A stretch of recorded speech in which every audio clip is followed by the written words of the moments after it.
बातमी आहे जळगावमधून। जळगाव तालुक्यातील ममुराबाद गावामध्ये देखील जिल्हा परिषदेच्या उर्दू शाळेच्या भोवती 15 दिवसांपासून साठलेल्या पाण्याचा वेढा कायम आहे। त्यामुळे जिल्हा परिषदेच्या अँग्लो उर्दू शाळा बंद करून मुस्लिम मदरसा इथं भरवण्यात येते।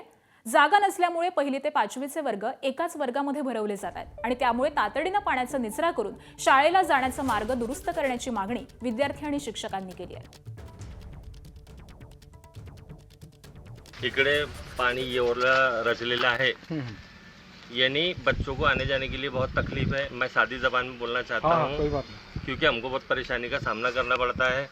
अभी हमने पानी जमा तब से मुस्लिम ट्रस्ट को एक एप्लीकेशन दिया कि हमको बैठने के लिए व्यवस्था की जाए ताकि बच्चों का शैक्षणिक नुकसान नहीं होना चाहिए। आम्ही प्रयत्न करून थकलो आणि शाळेच्या मुलांचा जे दुरुपयोग होतोय त्याच्यासाठी आम्ही रस्ता रोको पण केला होता आणि त्यांना जायला इतकी कठीणाई होते की आम्ही त्याला हातून उचलून झेंडावंदन केलं आणि ज्या मोदीविषयी आम्ही गट विकास अधिकारी ग्रामपंचायत प्रत्येक ठिकाणी धाव घेतलेली आहे। आता माझ्या घरात 4-5 लेकरं आहे। आता ते पाणी पावसाळ्याचं काही जनावर निघतो, इचुकाटा निघतो, इनका लेकरं येणार नाही लेकरं, कारण की मग ते 10 लाखाचा रोड आहे, तिच्यावर एक लेकरू नाही आलं। तो फुकचाडा रोड आमच्या पोरांना करलं, त्या रोडाने पोरं वापरताय। मग 10 लाखाचा रोड मला कळलं नाही काय 10 लाखाचा रोड आहे, म्हणजे 10 लाख रुपये खर्च झाले। हा खर्च झाले रोडावर। कोणी केलं?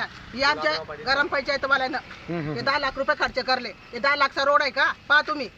कैसे पानी भर गए यहाँ पे? वो मोरा तारीख वो दबा दे नीचे। अभी कब से तुम गए ना स्कूल में? 1 महीना होगा। 1 महीना 2 महीना हाँ बोलो नंबर से। हाँ, 1 महीने से नहीं गए। अभी क्या मांग है आपकी? हमारी मांग पूरी कर दो, ये पानी हटा दो। पानी हटा दो और बारिश वापस आ गया तो कैसे करेंगे फिर? जी हमारे को एक रास्ता बना दो, दोनों रास्ते बना दो। अभी क्या दिक्कत आ रहा है आपको स्कूल में जाने को? पूरा पानी भर गया रास्ते नहीं जाने के लिए। तो जाने रहे स्कूल में? नहीं, क्यों? दूसरे स्कूल में पढ़ ले मदरसे के अंदर।